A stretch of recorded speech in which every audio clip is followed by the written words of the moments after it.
Hello everyone, welcome to Shreya graduation classes. कैसे हो आप सभी? आई होप कि आप सभी ठीक होंगे।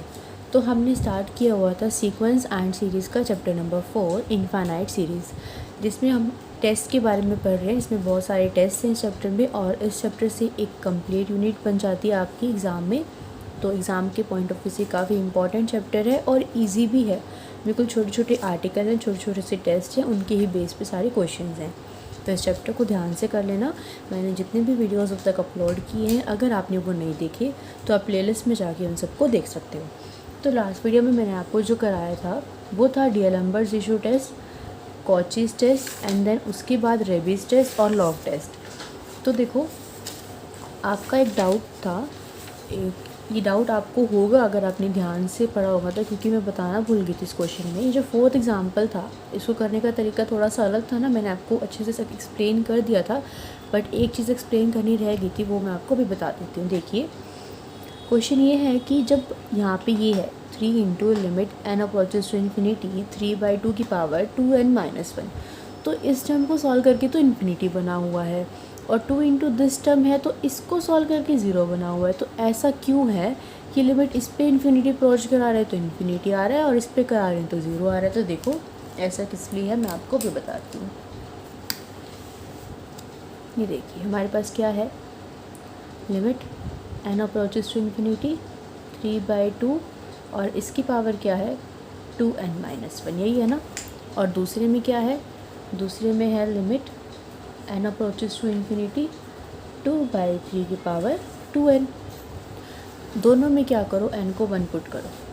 n को 1 पुट करोगे तो ये टर्म क्या बनेगी 3/2, 2 इंटू 1 2, 2-1 1, तो इसका मतलब ये 3/2 ही बनी। n को 2 पुट करोगे तो क्या बनेगा 3/2, 2 इंटू 2 इज़ 4, 4-1 इज़ 5, यानी कि 3/2 की पावर 5। पहले 3/2 आया, फिर 3/2 की पावर 5 आया। अब n को 3 पुट करो तो क्या बनेगा 3 2 ज़ार 6, 6-1 इज़ 5, 3 2 ज़ार। जब हम इसमें n को 3 पुट करेंगे, अभी तो हमने 2 पुट किया, 2 देखो 2 पुट करा तो 2 2 ज़ार 4, 4-1, यहाँ पे 3 आएगा, ये 3। और अब जब 3 पुट करेंगे तो 3 2 ज़ार 6, 6-1 इज़ 5, फिर ये आएगा, ठीक है। अब 4 पुट करो, 4 2 ज़ार 8, 8-1 इज़ 7, तो क्या आएगा 3/2 की पावर 7। इसका मतलब क्या हो रहा है, 3/2 है, 3/2 की पावर 3, 5, 7, तो ये क्या हो रहा है, कॉन्टीन्यूसली इंक्रीज़ कर रहा है। मतलब जैसे जैसे हम n की वैल्यू को बढ़ा रहे हैं वैसे वैसे ये नंबर बढ़ता जा रहा है। तो जब हम इसको इन्फिनिटी तक लेके जाएंगे तो ये टर्म बढ़ के कहाँ तक आ जाएगी, इन्फिनिटी तक आ जाएगी। ये कंसेप्ट मैं आपको पहले भी समझा चुकी हूँ ना, कि हम 2 का स्क्वायर करते हैं, 2 का क्यूब करते हैं तो वो वैल्यू बढ़ती रहेगी।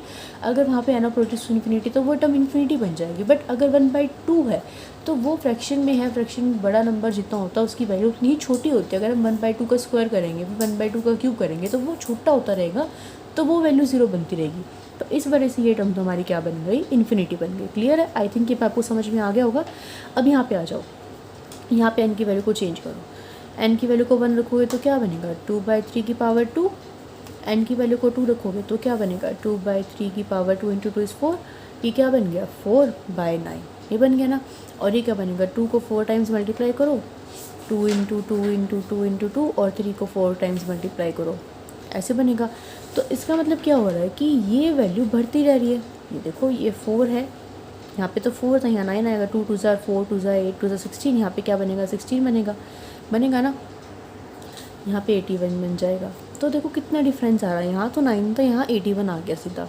81 तो बड़ा होता है 9 से, बट अगर मैं 1/81 कर दूँ और 1/9 कर दूँ तो ये तो बहुत छोटा हो गया इससे। तो इसका मतलब जैसे ही n की वैल्यू 1 से 2 हुई तो ये वैल्यू बहुत छोटी होगी, 3 होगी तो और छोटी हो जाएगी, 4 होगी तो और छोटी हो जाएगी। इसका मतलब जैसे जैसे मैं इस n की वैल्यू को इंक्रीज़ कर रही हूँ तो ये वैल्यू छोटी होती जा रही है, मतलब 0 को अप्रोच कर रही है। तो इस वैल्यू की जगह हम क्या लिख देंगे कि ये वैल्यू क्या है 0 की, 0 बन जाएगी। क्लियर है? आई थिंक कि अब आपको समझ में आ ही गया होगा। फिर भी अगर ना समझ में आया तो आप पूछ लेना। अब हम स्टार्ट करते हैं हमारा आज का टॉपिक, जो कि क्या है, निकाल लेते हैं पहले हम, जो कि है हमारे एग्जाम्पल्स। ये किए थे हमने Raabe's test and log test, उसके बेसिस पे एग्जाम्पल जितने भी हैं वो कर लेते हैं और जो भी इम्पोर्टेंट होगा मैं आपको वो बता दूँगी। देखो, Test the convergence of the series 1 plus 3 by 7 into x plus 3 into 6 by 7 into 10 x square plus 3 into 6 into 9 upon 7 into 10 into 13 x cube plus 3 into 6 into 9 into 12 upon 7 10 13 16 x raised to the power 4। अब हमें निकालनी है इसकी nth term. तो nth term निकालने के लिए हमें समझना होगा कि ये किस लॉजिक पे बेस्ड है, इसमें क्या फॉर्मूला अप्लाई किया गया है। तो ज़रा ध्यान से देखना, अगर इस फर्स्ट टर्म को ऊपर में छोड़ दूँ तो ये क्या है 3 को लिखा जा सकता है 3 इंटू 1। ये क्या है 3 को लिखा जा सकता है 3 इंटू 1। 6 को क्या लिखा जा सकता है 3 इंटू 2। यहाँ पर क्या है 3 6 9 यानी कि 3 इंटू 1 3 इंटू 2 और 3 इंटू 3। फिर क्या है 3 6 9 12 यानी कि 3 इंटू 4 तक है। तो ये सारी टर्म्स क्या है 3 के मल्टीपल में है। अगर फर्स्ट टर्म है, ये फर्स्ट टर्म है इसकी, ये सेकंड टर्म है, ये थर्ड टर्म है, ये फोर्थ टर्म है, ये 5 टर्म है। अगर मैं पहले इसको छोड़ दूँ तो 1 फर्स्ट टर्म के लिए 3 की पावर 1, देन 3 मतलब मल्टीपल है ना, पावर नहीं मल्टीपल। 3 फर्स्ट के लिए सिर्फ 3, सेकंड के लिए 3 इंटू 1 3 इंटू 2, थर्ड के लिए 3 इंटू 1 3 इंटू 2 3 इंटू 3, यानी कि ये सब किस में है 3 के मल्टीपल में है। अगर 4 टर्म है तो हमने 3 को 4 टाइम्स मल्टीप्लाई किया। अगर 5वीं टर्म आएगी तो 3 को 5 बार मल्टीप्लाई करेंगे। तो अगर nth टर्म निकालनी है तो 3 को कितनी बार मल्टीप्लाई करेंगे 3nth बार। तो हमारी nth टर्म क्या बन जाएगी 3 इंटू 6 इंटू 9 इंटू 12 इंटू 15 अब सोन कहाँ तक 3 इंटू n तक। क्लियर है, नहीं ऊपर वाला समझ में आ गया। अब आ जाओ नीचे, देखो क्या है 7 है, फिर 7 10 7 10 13 7 10 13 16। तो ऊपर अगर 3 का मल्टीपल है तो नीचे भी 3 का मल्टीपल से ही हम इसको सॉल्व करेंगे। 7 है, 7 को लिख सकती हूँ मैं 3 इंटू 2 क्या होता है 6 प्लस 1 बन जाएगा। फिर क्या है ये क्या है देखो 3 इंटू 2 कितना बन गया 6 प्लस 1 कितना बन गया 7। बट अभी जब इसके लिए हम लगाएंगे तो इसको कितना बनाना है 10, यानी कि 3 3 ज़ा 9 प्लस 1 ऐसे बनेगा ये। फिर क्या बनाना है 13, तो ये ऐसे बन रहा है। अगर मैं क्या करूँ 3 इंटू 1 प्लस 4 करूँ तो 3 प्लस 4 कितना बन गया 7। देन 3 इंटू 2 प्लस 4 करूँ तो कितना बन गया 10। अगर मैं 3 इंटू 3 प्लस 4 करूँ तो कितना बन गया 13 बन गया ना।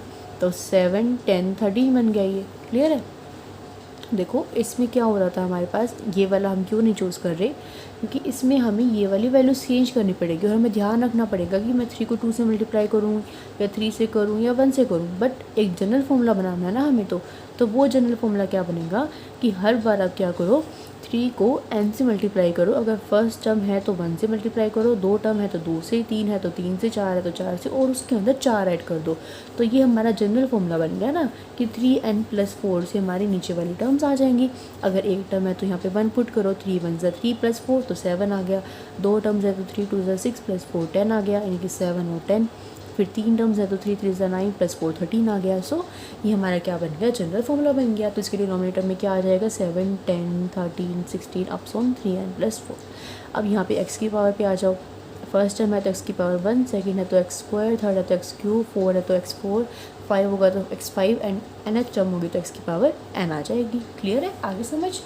अब आ जाओ a ऑफ n प्लस 1 पे, क्योंकि हमें इस टेस्ट के लिए क्या करना होता है, अभी हमें ऐसी कन्वर्जेंस निकालनी है ना, तो हम इस पे दोनों ही टेस्ट देखते हैं कि कौन सा इस पर अप्लाई होगा। तो हम इसके लिए क्या निकालेंगे a of n plus 1। a of n plus 1 का क्या मतलब है, n को n प्लस 1 से रिप्लेस कर दो। तो ये टर्म थी 3n के साथ क्या आ जाएगा n प्लस 1 करोगे यहाँ पे तो 3n प्लस 1 आ जाएगा। ये 3 था 3n, तो ये तो लास्ट सेकंड टर्म लिखी हुई है, इससे कंफ्यूज मत होना। देखो ये हम जैसे 3n से पहले वाली टर्म लिख सकते हैं ना, तो लास्ट सेकंड टर्म तो 3n ही रहेगी इसकी। n प्लस 1 का मतलब क्या है कि 3 तो था ही, n की जगह n प्लस 1 पुट कर दो तो क्या बन जाएगा 3n प्लस 3। तो लास्ट टर्म क्या बन जाएगी, ये बन जाएगी। ऐसे ये तो है, ये टर्म भी तो आएगी लास्ट सेकंड, और इसके बाद क्या आएगी 3n प्लस 4 में n की जगह n प्लस 1 पुट कर दो, साथ में 4 तो है ही, तो 3n प्लस 3 प्लस 4 तो 3n प्लस 7 बन जाएगी। और x की पावर n थी तो n प्लस 1 आ जाएगी। अब इन दोनों को कर दो डिवाइड। तो देखो जब आप इन दोनों को डिवाइड करोगे तो ये टर्म तो कट जाएगी और ये वाली टर्म भी कट जाएगी। बचेगा क्या, एक तो ये 3n प्लस 7 बचेगा क्योंकि ऊपर वाली टर्म में ये नहीं है, और यहाँ से ये 3n प्लस 3 बचेगा। और साथ में जब आप x की पावर n और x की पावर n प्लस 1 को डिवाइड करोगे तो 1/x बचेगा। यहाँ से n को कॉमन ले लो तो अंदर क्या बचेगा 3 प्लस 7/n। और यहाँ से n को कॉमन ले लो तो क्या बचेगा 3 + 3/n और 1/x तो बाहर है ही।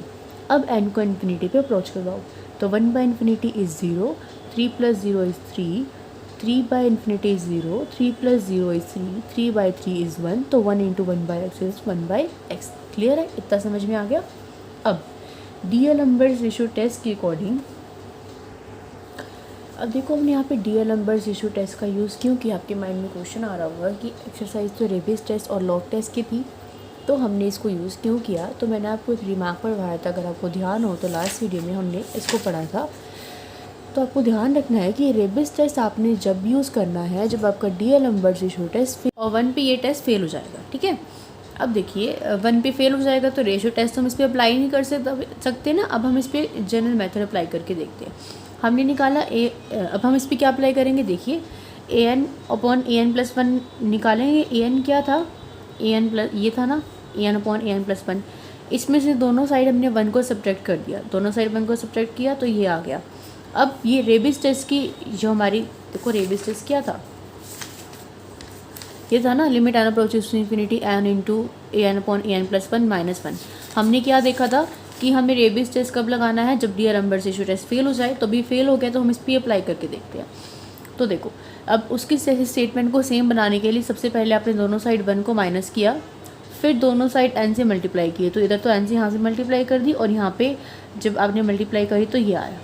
ठीक है, अब limit n approaches to this, यहाँ पे n को इन्फिनिटी पे अप्रोच करवाओ। 3/∞ इज़ 0, 3 + 0 इज़ 3, तो 4/3 आ गई जो कि 1 से क्या है बड़ा। तो ये लिमिट कैसी आ गई हमारी, 1 से बड़ी आ गई। तो अगर ये लिमिट 1 से बड़ी आ गई तो रेबीज टेस्ट के अकॉर्डिंग अगर लिमिट 1 से बड़ी हो तो सीरीज़ कैसी होती है, कन्वर्जेंट। तो देखिए यहाँ से सीरीज़ कब कन्वर्जेंट थी, जब x 1 से छोटा था। यहाँ से कब कन्वर्जेंट आई, जब x 1 की इक्वल है। तो मैं कह सकती हूँ कि ये सीरीज़ जो है कन्वर्ज करेगी जब x 1 से छोटा होगा और उसकी इक्वल होगा, और डाइवर्ज करेगी कब, जब x 1 से बड़ा होगा। क्लियर है, हमने दोनों स्टेटमेंट्स को कंबाइन कर दिया और कुछ भी नहीं करा। अब देखो उसके बाद second question, test the convergence of the series this. तो हमें इसकी nth टर्म निकालनी है, तो पहले फर्स्ट टर्म को नेगलेक्ट कर देते हैं और देखो 2 का square 2 square 4 square 2 square 4 square 6 square ऐसे है। यानी कि अगर ये 2 स्क्वायर है तो ये क्या है, 2 स्क्वायर तो है ही, और 2 × 2 लिख सकती हूँ मैं इसको, ये 2 × 2 का स्क्वायर है।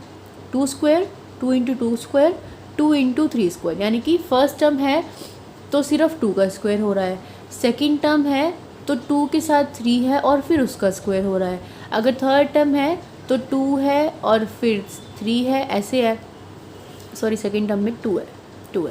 ठीक है, तो अगर थर्ड टर्म है तो 2 का भी स्क्वायर हो रहा है, फिर 2 का स्क्वायर हो रहा है और फिर 3 का स्क्वायर हो रहा है, ऐसे हो रहा है ना। तो जितनी टर्म्स हैं उतनी बार हम स्क्वायर कर रहे हैं। और यहाँ पे x की पावर देखो, अगर सेकेंड टर्म है तो x की पावर 4 है, अगर थर्ड टर्म है तो x की पावर 6 है, और अगर फर्स्ट सॉरी मैंने इसको सेकंड टर्म बोल दिया, कि गलती से बोल दिया, इसको नेगलेक्ट कर दो। अब ये फर्स्ट टर्म मान लो, इसको फर्स्ट टर्म है तो 2 का स्क्वायर है, सेकंड में 2 का स्क्वायर 4 का स्क्वायर, थर्ड में 2 का स्क्वायर 4 का स्क्वायर 6 का स्क्वायर, फोर्थ में 2 का स्क्वायर 4 का स्क्वायर 6 का स्क्वायर 8 का स्क्वायर। फर्स्ट में है तो x की पावर 4 है, सेकेंड में x की पावर 6 है, देन x की पावर 8 है। ठीक है, यानी कि 2 का डिफरेंस आ रहा है। तो हमारी जो nth टर्म होगी वो क्या बन जाएगी, यहाँ पे आ जाओ, 2 का स्क्वायर 4 का स्क्वायर 6 का स्क्वायर, कहाँ तक चलेगा ये, 2 × n का स्क्वायर। ये तो कर रहे हैं हम 2 के मल्टीप्लाई में और उसका स्क्वायर। ठीक है, और x की पावर कैसे भर रही है, x की पावर भर रही है 2 × n+2। यहाँ पे n को 1 पुट करो, n को 1 पुट करोगे 2 × 1 = 2, 2 + 2 4। क्योंकि हमारी फर्स्ट टर्म जो थी वो x की पावर 4 थी, इसीलिए यहाँ पे अगर मैं x को सीधा 2n ले लेती तो क्या ये फर्स्ट टर्म बन जाती, नहीं बनती ना। तो इस वजह से मैंने इसको क्या लिया, 2n+2 लिया। जो मैंने आपको बताया था ना कि इवन में हम 2n ले सकते हैं, n ले सकते हैं, तो 2n+2 भी ले सकते हैं, क्योंकि दोनों ही टर्म्स इवन है। इवन रिजल्ट लेना था ना हमने, तो इसलिए हमने यहाँ पे ये लिया। अब देखो नीचे क्या है, 3 4 5 6 3 4 5 6 7 8। नेक्स्ट में क्या होगा, 3 4 5 6 7 8 9 10, ऐसे हो रहा है। तो यानी कि 3 4 5 6 7 8, और यहाँ पे अगर n की वैल्यू को 1 पुट करो तो देखो इसकी जो लास्ट टर्म होगी वो क्या बनेगी, 2 × n+2। आप 2 से 1 को मल्टीप्लाई करो, क्या बनेगा 3, उसके अंदर 2 से 1 को मल्टीप्लाई कर दो, क्या बनेगा 2, और उसके अंदर 2 को ऐड कर दो तो क्या बनेगा 4। ठीक है, 2 के इस फॉर्मूले के अंदर 3 रखो, 3 × 2 = 6, 6 + 2 8, ऐसे बन रहा है। और ये वाली टर्म जो नीचे वाली टर्म होगी वो हमारी क्या बन जाएगी 3 4 5 6 7 8, उसके बाद 2n+1 और 2n+2, यानी कि ये दो टर्म्स क्यों लिखी है, देखो हर में हम दो टर्म्स तो ऐड कर रहे हैं, 3 4 था 5 6 को ऐड कर दिया, ये थी 7 8 को ऐड कर दिया, नेक्स्ट में यहाँ तक तो सेम रहेगा, हम 9 और 10 को ऐड करेंगे तो वो कैसे आएगा, देखिए अगर आप n को 1 पुट कर देते हैं, अगर आप n को 1 पुट कर देते हैं तो क्या आएगा 2 × 1 1, 2 × 1 सॉरी 2 2 + 1 3 बन गया। यहाँ पे n को 1 पुट करो, 2 1 × 2 2 + 2 4 बन गई टर्म्स। अब सेकेंड टर्म है, ये सेकेंड टर्म है इस सीरीज़ की, 2 पुट करो, 2 2 = 4 4 + 1 5 आ रहा है, यहाँ पे पुट करो n को 2 2 2 = 4 4 + 2 6 आ गया, 3 पुट करो 3 2 = 6 6 + 1 7 आ गया, यहाँ पे पुट करो 3 2 = 6 6 + 2 8। तो ये हमने क्या बना दिया इसका जनरल फॉर्मूला, समझ में आ गया आपको। अब क्या निकालेंगे a of n+1, ठीक है, तो a of n+1 निकाला हमने, तो a of n+1 में क्या होगा, ये वाली जो टर्म है ये वाली तो थी, ये तो लास्ट सेकेंड टर्म रहेगी और n की जगह n+1 पुट कर दो, तो 2 है, साथ में n+1 हो जाएगा, फिर उसका स्क्वायर हो जाएगा, यानी कि 2n+2 का होल स्क्वायर, ठीक है। नीचे आ जाओ, नीचे यहाँ तक तो रहेगा ही, इस वाले में ये तो रहेगी टर्म, इसमें n+1 पुट कर दो, 2 तो है ही, n+1 और पुट कर दो, +2 तो है ही, तो 2n+2 + 2 यानी कि 2n+4 बन जाएगा। क्लियर है, समझ आ गया।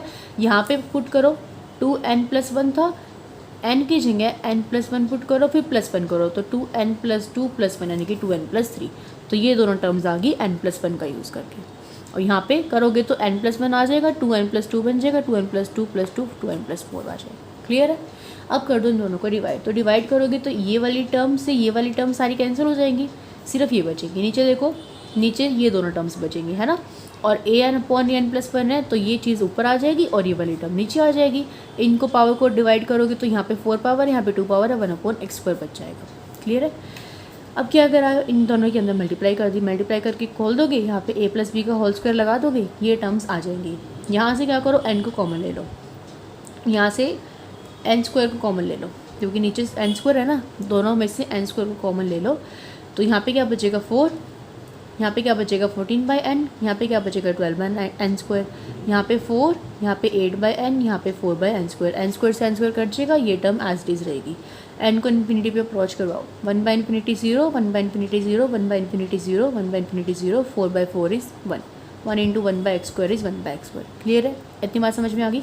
अब हमारे पास वैल्यू आ गई, अब हम इस पर डायरेक्टली क्या लगाएंगे, डीएलएम्बर्ट्स रेशियो टेस्ट। तो हमें पता है कि इस टेस्ट के अकॉर्डिंग कोई भी सीरीज़ कन्वर्ज जब करती है जब जो लिमिट आई है वो 1 से बड़ी हो, तो 1/x² का 1 से बड़ा होने का मतलब क्या है कि x² 1 से छोटा हो, और डाइवर्ज जब करती है जब ये लिमिट 1 से छोटी हो, तो इसका मतलब x² 1 से बड़ा हो।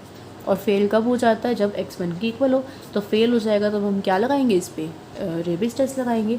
तो an/an+1 अभी डिवाइड किया था ना, डिवाइड करने के बाद ये टर्म आई थी, तो हमने इसको यहाँ तक किया था, तो मैंने सिंप्लीफाई करा था ना, ताकि हमारे पास आंसर आ जाए, बट जनरल वैल्यू तो हमारे पास ये आई थी।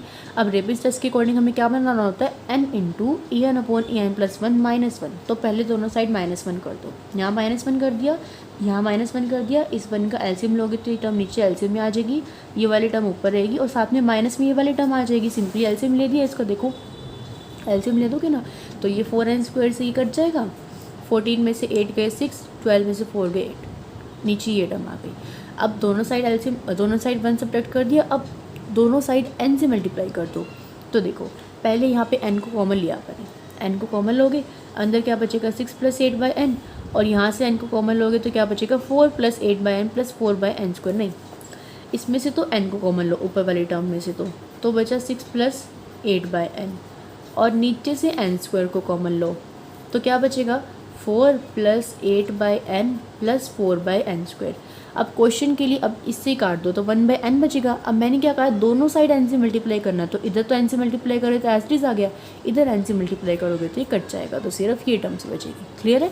अब लास्ट में क्या करना है, n को इन्फिनिटी पे अप्रोच करवा दो, 1/∞0 8/∞0 4/∞0, क्या बचेगा 6/4, 6/4 क्या है 1 से बड़ा है, तो ये सीरीज़ कैसी होगी, कन्वर्जेंट होगी। यहाँ से सीरीज़ कब कन्वर्जेंट आ रही थी, जब x² 1 से छोटा था।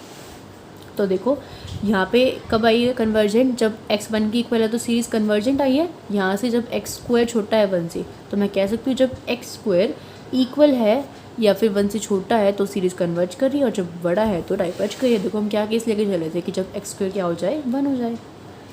ये मैंने आपको ये कहा है ना जो जनरल फॉर्मूला है, जनरल फॉर्मूला ये देखो कंफ्यूज में तो ना, हमने इसी फॉर्मूले को लिया है बट हमारा केस कौन सा था, जब एक्स स्क्वायर 1 था तो ये एक्स स्क्वायर 1 बन जाएगा ना, तो इस वजह से सिर्फ ये टर्म बची हुई है। ठीक है, अब आ जाओ थर्ड पे।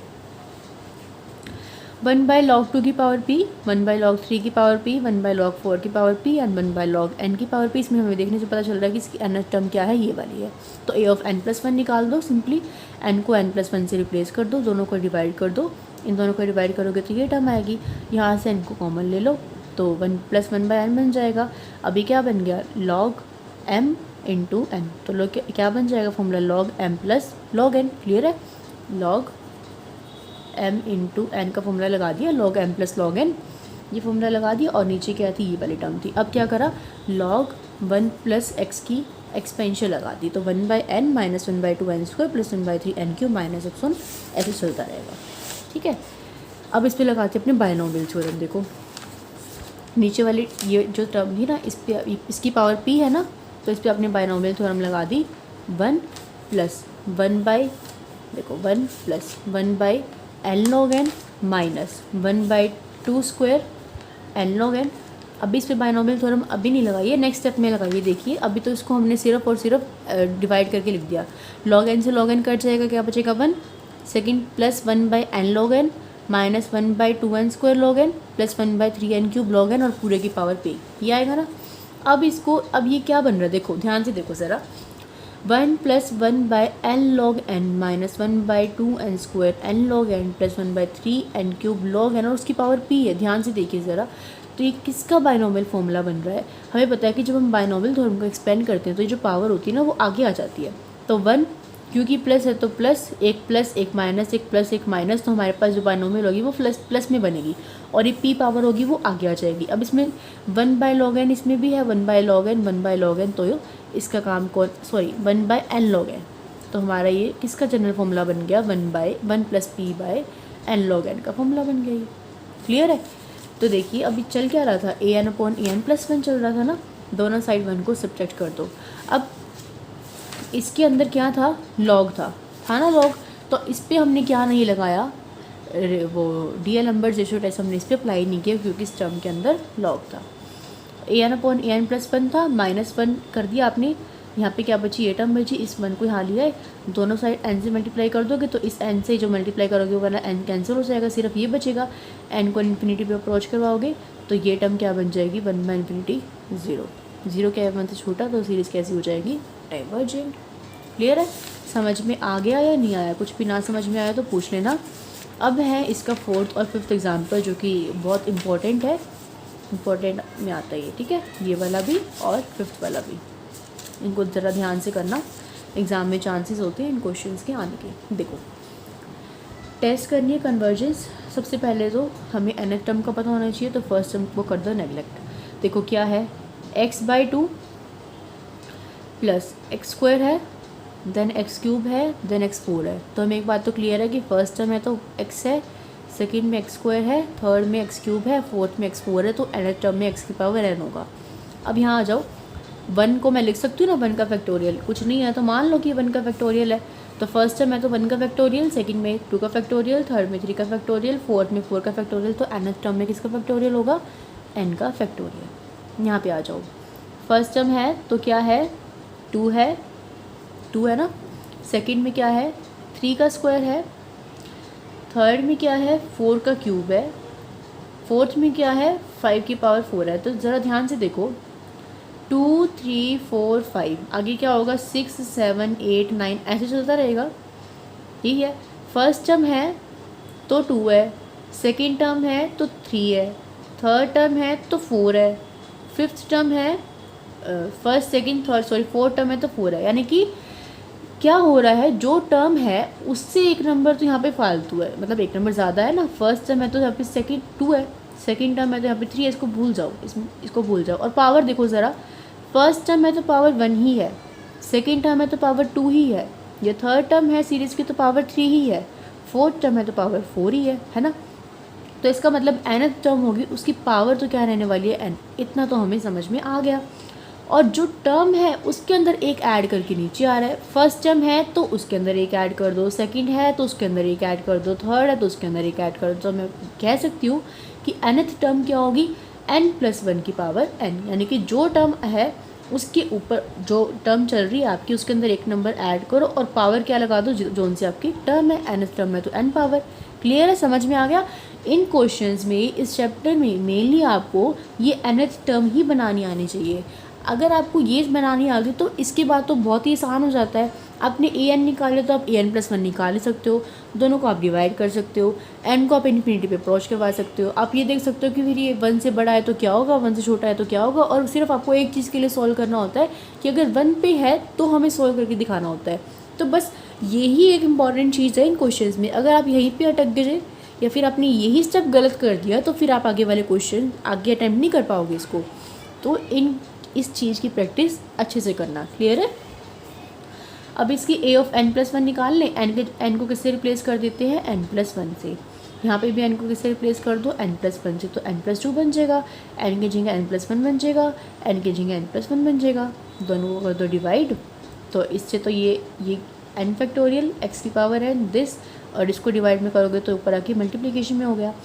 यहाँ पे देखो n+2 की पावर n+1 है, ये रहा n+2 की पावर n+1 है। नीचे देखो n+1 की पावर n है, ये क्या है n+1 है, और यहाँ पे क्या है x की पावर n+1। तो ये x की पावर n नीचे आगे माइनस की हो जाएगी, ये बचेगी। और हम क्या लिख सकते हैं, देखो एक n+1 का फैक्टोरियल है और एक n फैक्टोरियल है। n मान लो कि 5 है, n कितना है 5, तो एक तो 5 का फैक्टोरियल है और एक 5+1 यानी कि 6 का फैक्टोरियल है। तो 5 का फैक्टोरियल एज इट इज़ रखो। 6 का फैक्टोरियल कैसे ओपन करते हैं, 6 × 5 × 4 × 3 × 2 × 1। तो 6 को एज इट इज़ रखो, इस पूरे को लिख दूँ मैं, फिर 5 का फैक्टोरियल ऐसे है। अगर ऐसे हो क्वेश्चन में क्या हो कि अगर 5 फैक्टोरियल डिवाइड बाय 6 × 5 फैक्टोरियल तो इससे कट जाएगा, तो सिर्फ 1/6 बचेगा। 5 का मतलब क्या है n फैक्टोरियल, 6 का मतलब क्या है n+1 फैक्टोरियल, यही है ना। तो अगर हम इन दोनों को डिवाइड करेंगे तो हमारे पास क्या बचेगा, सिर्फ और सिर्फ 6। 6 का मतलब क्या है कि n+1, तो इन दोनों को काट दिया हमने इन दोनों को, तो क्या बचा सिर्फ n+1। क्लियर है। अब ये टर्म आ गई। अब देखिए क्या किया, अभी हमने n की पावर n+1 यहाँ से कॉमन ले लिया और यहाँ से भी कॉमन ले लिया, तो अंदर क्या बचेगा, जब n की पावर n+1 में से n की पावर n+1 बाहर ही आ गया तो यहाँ तो सिर्फ 1 बचेगा और 2 डिवाइड हो जाएगा n से और उसकी पावर n+1 रहेगी। ऐसे यहाँ पे हो जाएगा और ये 1/x के साथ में है। ठीक है। अब देखो हमने क्या निकाल दिया, an/n+1 निकाल दिया। अब क्या करना होता है next step, limit n approaches to infinity. तो यहाँ पे जब हमने लिमिट को n अप्रोचेस टू इन्फिनिटी करवाएंगे तो ये टर्म इन्फिनिटी बन जाएगी। ये वाली टर्म, ये देखो अभी नहीं करवाया, ये सेम टर्म है तो कैंसिल होगी, तो ये टर्म बची सिर्फ। अब limit n approaches to infinity करवाते हैं। तो देखो यहाँ पे बता रखा आपको कि limit n approaches to infinity 1 + 2/n की पावर n है। तो यहाँ पे हम क्या करेंगे, 1 + 2/n, उसको मैं अगर ऐसे लिख दूँ n/2 × 2। देखो अगर मैं किसी टर्म को ऐसे लिख दूँ तो एक ही बात है, तो मैंने इसको ऐसे लिख दिया। और ये जनरल फॉर्मूला होता है कि इसकी पावर सॉल्व करने के बाद एक्सपोनेंशियल ही आती है, तो मैंने इसको क्या लिख दिया, एक्सपोनेंशियल का स्क्वायर लिख दिया। तो ये वाली टर्म तो क्या आ जाएगी, एक्सपोनेंशियल। ये वाली टर्म क्या आ जाएगी, सॉल्व करके एक्सपोनेंशियल का स्क्वायर आ जाएगी ना। तो इसी वजह से हमने क्या लिखा है, ये 1 + 1/n है, ये तो इसमें तो n को इन्फिनिटी पे अप्रोच करोगे तो ये तो 1/∞ 0 बन जाएगा, ये तो 1 बचेगा। इन दोनों की पावर क्या आएगी, इसकी पावर तो इसको सॉल्व करके तो आएगा e। देखो 1 + 2/n है ना, यहाँ पे n को इन्फिनिटी पे अप्रोच करवाओ, 1/∞ 0, 1 + 0 1, यहाँ पे भी 0। इन दोनों को देखो, इन दोनों को 1 + 2/n अभी हमने सॉल्व किया, क्या आ रहा है, e² आ रहा है। ठीक है। और नीचे हमारे पास 1 + 1/n की पावर n है। इसका जो जनरल फॉर्मूला होता है वो क्या होता है, अगर आप इसमें n को अप्रोच करवाओगे तो वो आएगा e एक्सपोनेंशियली। आपको लर्न होना चाहिए, यहाँ पे लिख लो शायद बेशक से। ठीक है, क्योंकि यहाँ तो 2 था ना, तो इसी वजह से हमने इसको ऐसे किया, बट यहाँ पे 1 है तो इस वजह से यहाँ पे क्या आएगा, e आएगा। तो इसको सॉल्व करके तो e² आ गया और इसको सॉल्व करके आ गया e। तो ई स्क्वायर से ई को डिवाइड करोगे तो ऊपर क्या बचेगा ई, और 1/x तो साथ में चल ही रहा था, तो क्या आपके पास फॉर्मूला आ गया, आई मीन लिमिट क्या आ गई e/x। तो अब वही केस बना दो कि अगर ये बड़ा है 1 से, इसका मतलब कि x/e छोटा है 1 से, इसका मतलब कि x अगर छोटा है e से, तो हमारी जो सीरीज़ होगी वो क्या करेगी, कन्वर्ज। अगर ये कंडीशन है, केस 2 बना दो कि अगर ये लिमिट है, अगर ये 1 से छोटी है, इसका मतलब x/e बड़ा है 1 से, इसका मतलब x बड़ा है e से। तो अगर ये कंडीशन है तो सीरीज़ क्या होगी, डाइवर्ज करेगी। और इस वाले पे अगर ये लिमिट हमारी 1 की इक्वल हो जाती है, इसका मतलब x अगर e की इक्वल हो जाता है, तो डीएलएम्बर्ट रेशियो टेस्ट हमारा फेल हो जाता है। उसके लिए क्या किया, देखो an/an+1 को डिवाइड किया था ना हमने, तो हमारे पास ये टर्म आई थी, ये वाली टर्म। अब केस कौन सा ले रहे हैं कि x अगर e की इक्वल है, तो x की जगह e पुट कर दो, पुट कर दिया। Since the expression this contain the number e, हमें पता है कि हमने पढ़ा था रिमार्क में, अगर इस एक्सप्रेशन के अंदर इसकी लिमिट e आ जाए तो हम कौन सा टेस्ट अप्लाई करते हैं, लॉग टेस्ट अप्लाई करते हैं। तो इसके अंदर लॉग टेस्ट को अप्लाई करो, तो दोनों साइड लॉग ले लो, लॉग ऑफ दिस टर्म यही बनेगा। अब यहाँ पे क्या है, ज़रा ध्यान से देखना, लॉग ये log m/n तो है, log m इंटू n है, और log m/n भी है, तो दोनों ही फॉर्मूले हमें अप्लाई करने होंगे। पहले हमने ये क्या किया, ये तो log m minus log n का फॉर्मूला लगा रखा है, और ये क्या कर रखा है, log m इंटू n का फॉर्मूला लगा रखा है, ठीक है। log m/n क्या होता है, log m minus log n, और ये क्या कर रखा है, माइनस log e, ठीक है। उसके बाद देखो अब क्या करना है, log m की पावर n का फॉर्मूला लगाना है, तो वो क्या होगा, n log m, यहाँ पे भी क्या होगा, n log m। तो इस पावर को तो आगे ले आओ n+1 को, और इसको यहाँ से n+1 को आगे ले आओ। देखो n+1 log this minus n+1 log this minus, आपको पता है कि log ही कितना होता है 1, तो इसको डायरेक्टली 1 पुट कर दिया।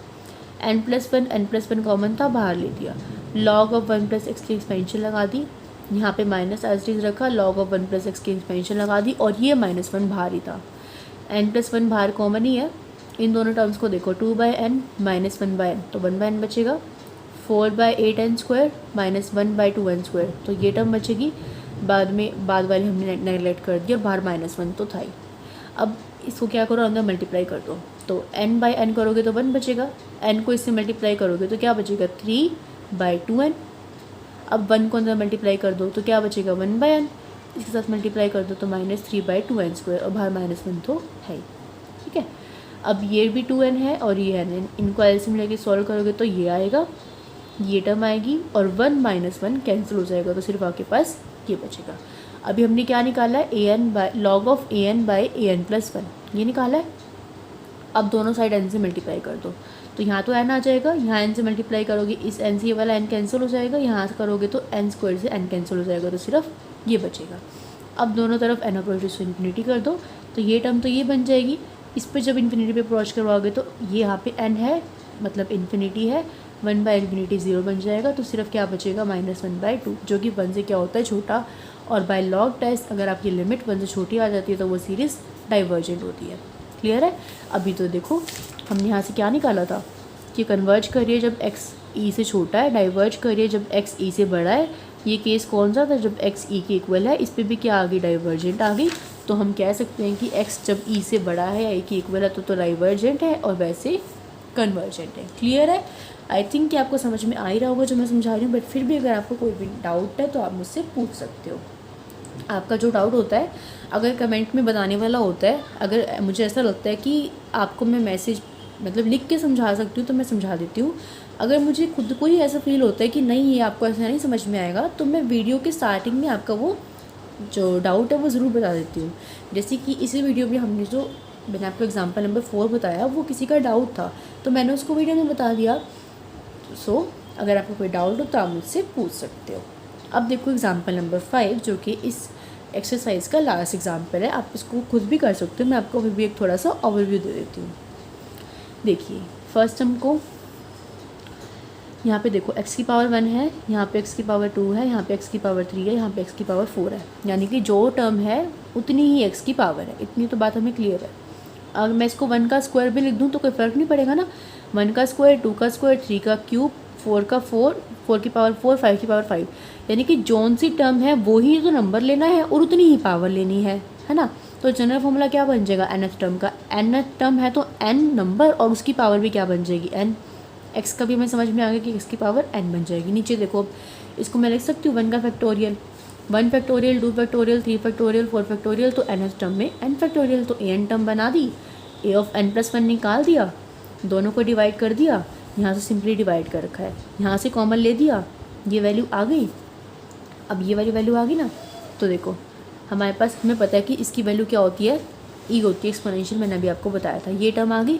अब डिपेंड करेगा इस पर, 1 से बड़ा है तो इसका मतलब ये से छोटा, ये से छोटा, तो सीरीज़ कन्वर्जेंट होगी। ये निकाल लोगे, समझ लोगे खुद से। केस थर्ड देखो, अगर ये 1 के इक्वल होगा तो DL number ratio test fail हो जाएगा। तो हमने ये टर्म निकाली थी।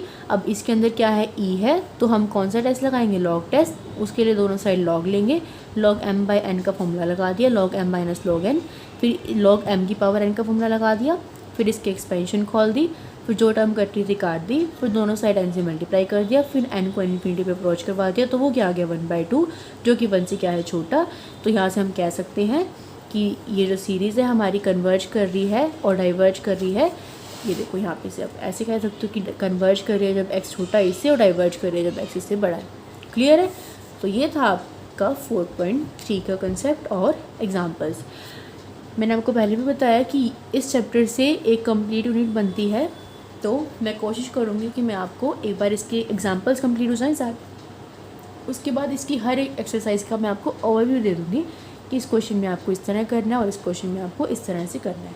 बाकी अगर आपने खुद नहीं ट्राई करी होगी तो मैं आपके जो डाउट्स होंगे वो ले लूँगी, देख लेंगे जैसी भी होगा। बट क्योंकि इस चैप्टर से कंप्लीट यूनिट बन रही है तो मैं नहीं चाहती कि आपका एक भी नंबर कट हो। ओके, तो आई थिंक कि आपके लिए वीडियो हेल्पफुल रहा होगा, और अगर वीडियो हेल्पफुल रहा होगा तो प्लीज़ वीडियो को लाइक कर देना, फ्रेंड्स के साथ शेयर कर देना, चैनल पे अगर आप नए हो तो सब्सक्राइब कर देना और नोटिफिकेशन बेल को भी हिट कर देना। So see you guys in the next video, till then bye bye, take care, keep watching, keep studying.